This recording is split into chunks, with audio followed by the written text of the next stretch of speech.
And here I go, looking possessed again. Hello everybody, my name is Cameron Earl, and today I am back with another review. Today, I already did Disney Villainous, and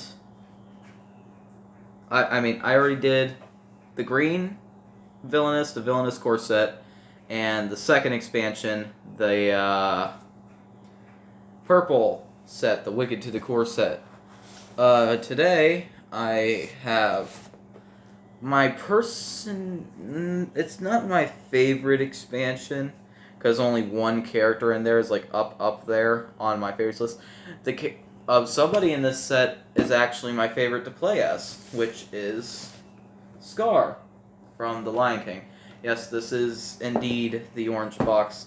Now, if you watch my other villains, you'll realize that Scar is my favorite Disney villain, but Scar, the reason why Scar is my favorite to play as is not because he's my favorite Disney villain.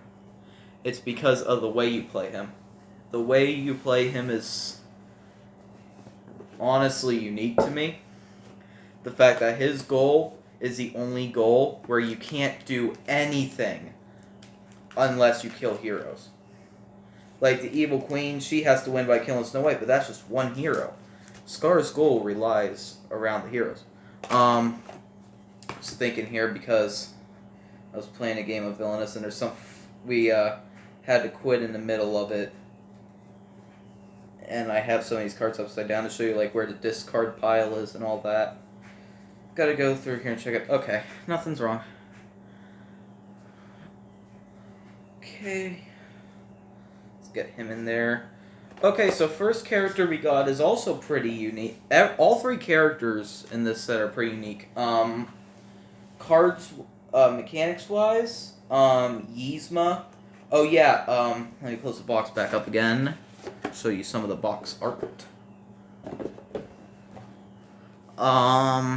We have, Scar on the front, and it says, "Evil comes prepared." And then it shows us that we have Scar, Ratigan, and Yzma. Ratigan is one of the lesser-known Disney villains. I was going to crack this open. Being that the Great Mouse Detective isn't all that popular and isn't very well known, it's going to be hard to explain to most of you the Ratigan's goal, but start for Ratigan's piece. This is him. See if I can... this is one of his poses in the movie. Here, I'll just find the card that he's like that. A lot of these cards are upside down. What did I do? It's been so long since I played Disney Villainous.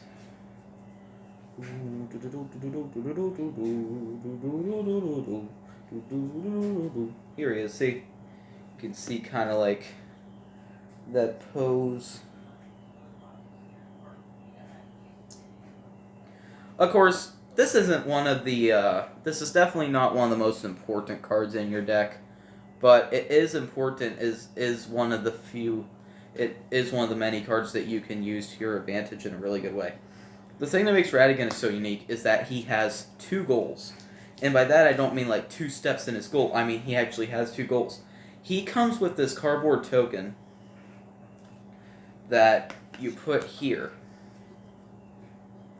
on his picture, and it says, his goal, you can't really see it, says, start your turn with the Robot Queen of Buckingham Palace. His locations are the Secret Lair, Flaversham's Toy Shop, Big Ben, and Buckingham Palace. He has to play the Evil Queen here, and then move her all the way to Buckingham Palace. The thing is, the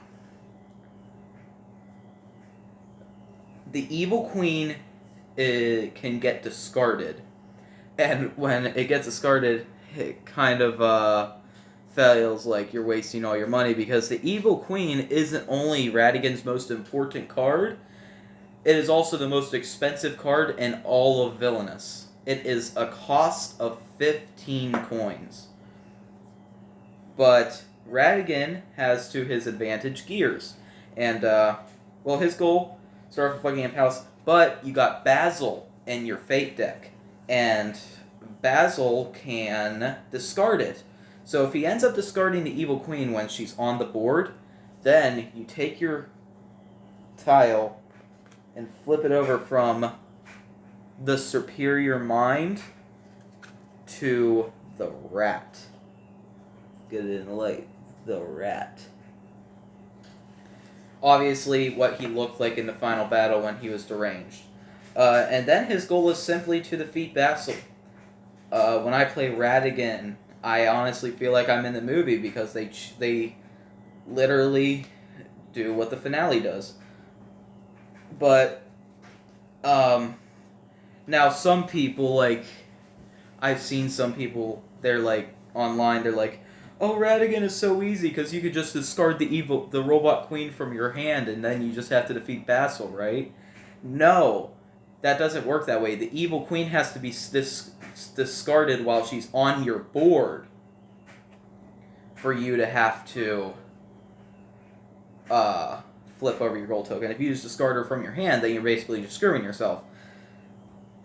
His saying is, oh, this is wicked, so delightfully wicked. Radigan is one of the very few Disney voices I can actually do. Okay, let's get on to his cards. Okay, so, what better card to do than the most important one that he has? Where the heck is it? Oh, it's 2 from the top. The Robot Queen. As you can see, it is a cost of 15. The only one with a card that gets even close to that high is Ultron from Marvel Villainous, but he's 2 reviews later, so. The Robot Queen. The Robot Queen can only be moved to the secret lair. If the Robot Queen is discarded from your realm, or your board, flip over the objective tile to reveal the rat. So this is called objective tile, but, so yeah. Now we have the card on top. The second most important card in Evil Queen's deck, Gears. Gears. When you play Gears, and you play these will help you get the Robot Queen super fast. Depending on how many Gears you play, there's 6 of them in your deck, I think. 5 or 6. They'll knock down the cost of an item by 3. Like, say I had 5 Gears down on my board, right? And I wanted to play the Evil Queen. Well, I could discard all 5 of those Gears to knock the cost of the Queen down by 3 for each Gear card I discarded, which would make her free to play, which is a huge scam, a huge deal. There's a lot of really, really, really important cards in Radigan's deck, so I'm not going to go over them. Let's go to where he has to. I'm going to go over Airship Felicia, and Fidget, and that's it. Airship. This card is amazing. This card is probably the best way of cheating in all of Villainous, because it's only a 1 cost card, and you can activate it for 1 coin. And you can take an item or an ally from its location and move it anywhere you want. And that means, like, if you have the airship and the Robot Queen at the secret lair right here, if you activate the airship while it's here with the Evil Queen, you can move it all the way to Buckingham Palace. That's insane. It's honest. The airship is the main reason I always win as Radigan. Some others not so fortunate. Radigan is actually my mom's least favorite to play as she played. She just found him boring, but she didn't pay that much attention. Where is he?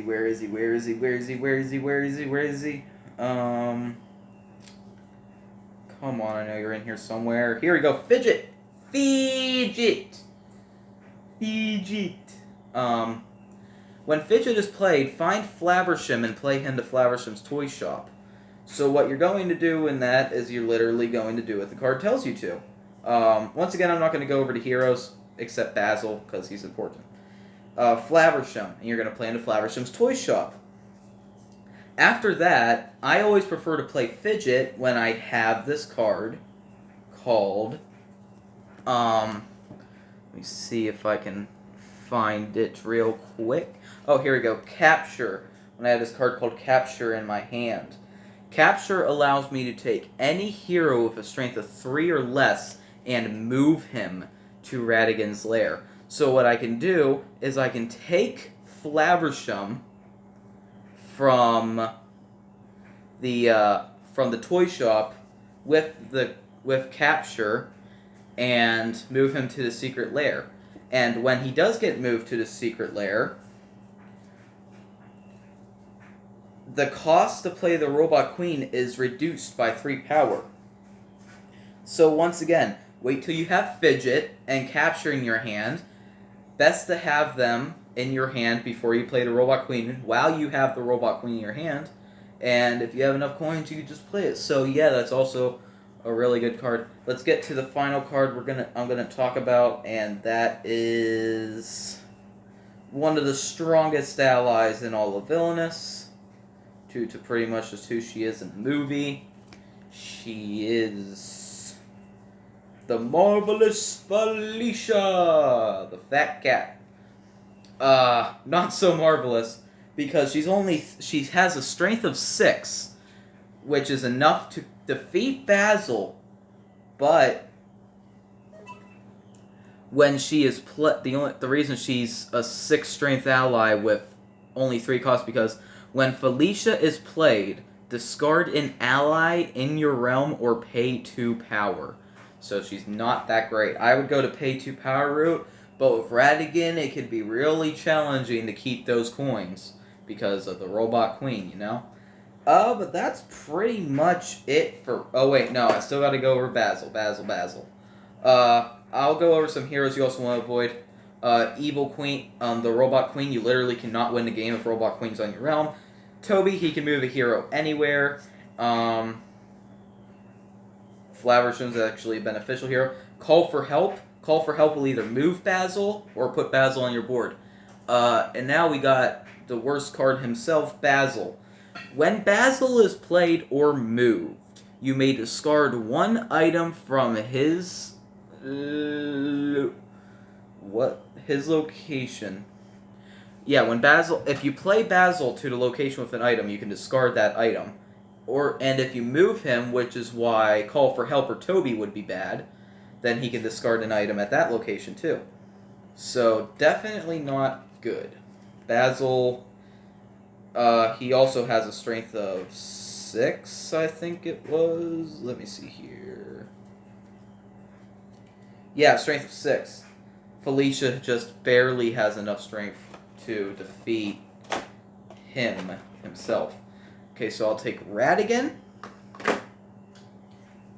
And put his objective title back in the bag full of villain guys, which I don't really need to go over the villain guys because they're literally just the same thing as... They're literally just telling you to villain school, but you have me to do that, even though I don't do a good job of going over it. I'm not going to get any views. That's okay. I do this just for fun because I'm always bored. I don't get occupied easily. Next, we have Scar. His locations are Pride Rock, the Savannah, Elephant Graveyard, and the Gorge. His goal is to have 15 strength in his succession pile. He has something like what Dr. Facilier and Evil Queen have, where they have cards that stack up down here. Now, succession pile sounds weird, which is why you want to read the villain guide, for Scar at least, because the succession pile consists of heroes, which is what I meant by his goal consists of killing heroes. So, say Sarabi and Mufasa are on your board. You decide to kill Sarabi first. Sarabi gets discarded. But when... Okay, let's say that before you kill Mufasa, now Zazu is on your board.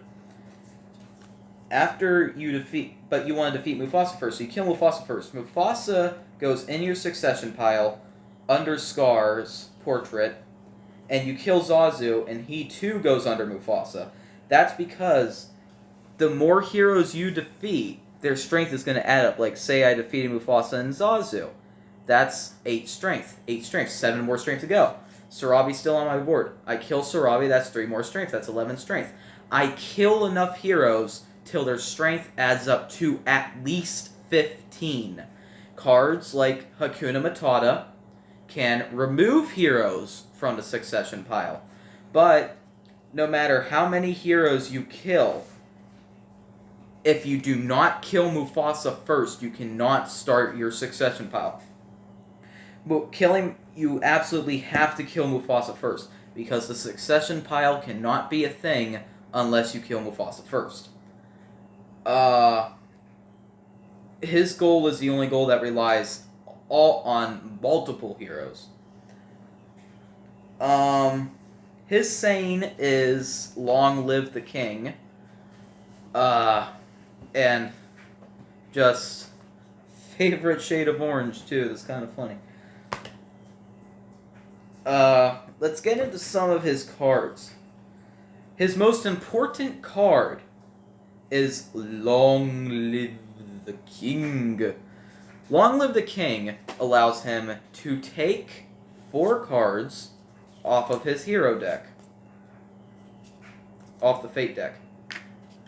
Now, Rafiki's stick is definitely one you want to avoid, because say I have to kill Mufasa, right? And Mufasa has Rafiki's stick attached to him. When I kill Mufasa, I discard the allies that I used to kill Mufasa, but instead of discarding Mufasa himself, I just get rid of Rafiki's stick. So I have to kill him all over again. But you draw the top 4 cards, and you choose one hero to play. Now, if you're smart, you'll choose Mufasa. If you're stupid, you'll choose either Zazu or Sarabi, if you got him that way. And you could pick where to play the hero. I would personally play him to the Gorge. Not only because that's where Mufasa actually dies at, but also that's the least important... That's the least important place on the whole board, besides the Savannah. But that's pretty much Long Live the King does. It'll help you peel through your fate deck, because there's like 4 of them in there. Next, Feeding Frenzy is also really good. Choose a location to move any number of hyenas in your realm to that location, and it's only a 2 strength card. That can make you gang up so many hyenas on all those pesky heroes you need to kill for your goal. Now let's go to probably the best allies in all of Villainous. We got a Hungry Hyena. If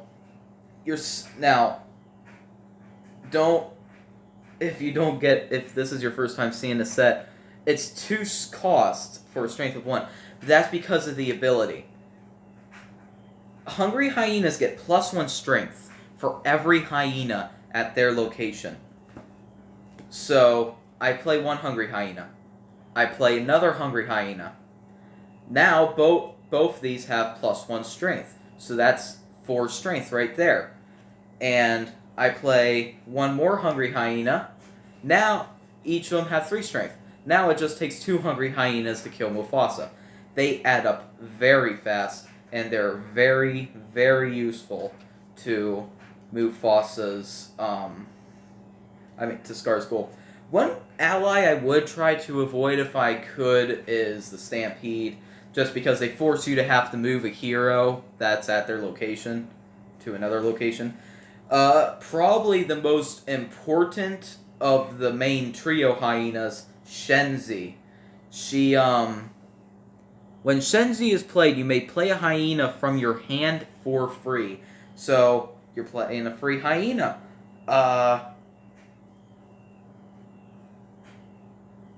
I love using Stick With Me. I put Mufasa at the Gorge, right?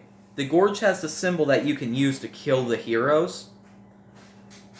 And since I have hyenas there, if I play Stick With Me, I could choose a Hyena card that is not at my location and perform any available action at that location, which means I could perform that kill a hero action and kill the hero while Scar's not even there.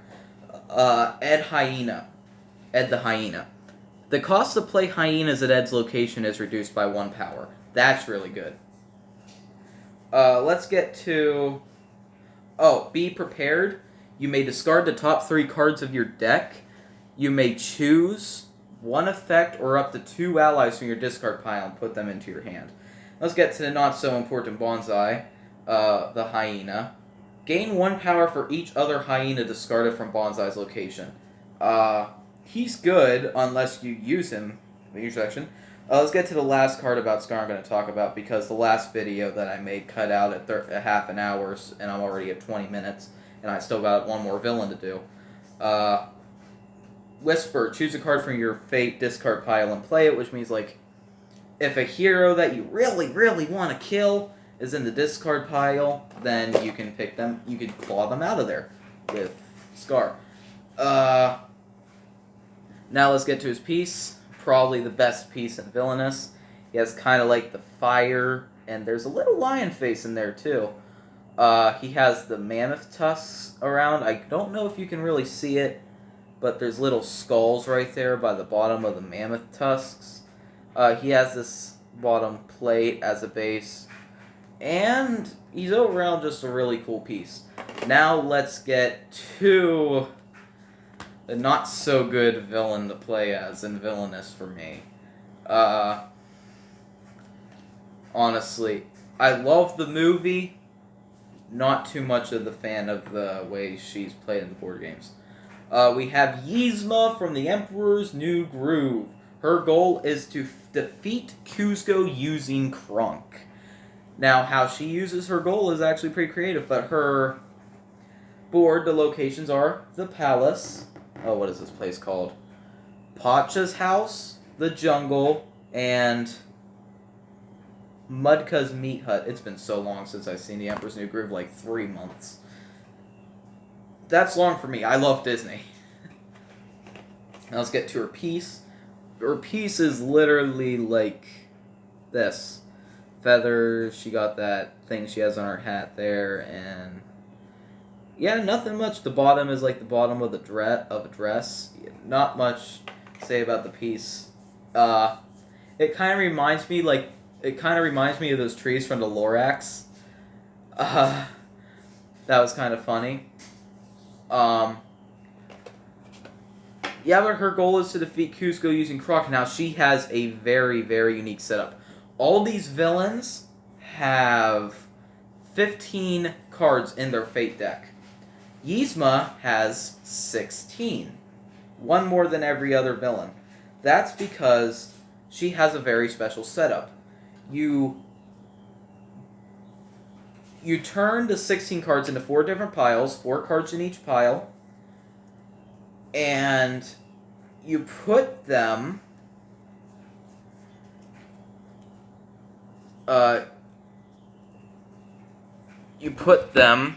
above each location. Not like I have them, but you're gonna put them like here, like above each location. That's because throughout the whole movie, Yzma's trying to find Kuzco. So throughout the game, you're going to be playing these cards, drawing cards off each deck, and you're going to look for Kuzco. Like this one, it has Tipo, On the Run, a Peasant, and Bucky here. Which, the only real bad one, well, there's 2 bad ones in here. The only real bad ones are Tipo, because you have to defeat him and Chaka before defeating other heroes. And On the Run, which will literally take Kuzco off your board and shuffle all the Fate cards together. That's another thing with Kuzco. If his, you also got Wrong Lever, which just causes Yzma to lose half her power, half her coins. If Kuzco is discarded, you shuffle all the Fate cards together back into one deck, and then split them up again. Let's get to Yzma's card. Oh, her saying is, our moment of triumph approaches. So, the main card you're going to want is Kronk. So let me find Kronk in here. Here he is. I'm going to put this card right here because that's next. That's also very important. We got Kronk here. 3 cost for 6 strength. Now, of course, you're going to have to move Kronk, depending on where Kuzco is. If you already have Kuzco on your board, if you already have Kronk on your board and Kuzco is played, Kuzco might be played to a different location, so you're going to have to move Kronk.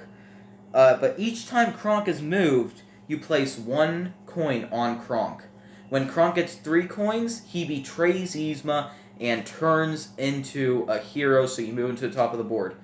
To kill Kuzco, Kuzco has a strength of 7. Kronk only has a strength of 6. So, just like the end of Emperor's New Groove, you're going to attach the dagger to him, and that gives him +1 strength, 7 strength. So that's kind of how they played out like the movie did. If Kronk does turn into a hero, you do want to play right-hand man. Now, there's only 2 of these in the deck, so you do want to use these. You do want to keep these. Find Kronk, discard all power on him, put any items attached to him and him in your hand. So you can literally take it from top of the board and just put him back in your hand and play him again. There's cards like the Path That Rocks, that'll discard cards. The video's about to cut out. Smash them with the hammer, reveal 2 random cards, discard them from the Fate deck. Eavesdrop, choose one of your Fate decks, look at all the cards, shuffle them. And after them, choose one of your Fate decks, reveal all the cards, play all revealed heroes to that location, shuffle, return rest. When you do get fated, like if I get fated off of one of my Fate decks at the palace, all the cards need to be played at the palace. But that's pretty much all I've got. I will see you guys in the next video. I hope you enjoyed. Bye-bye.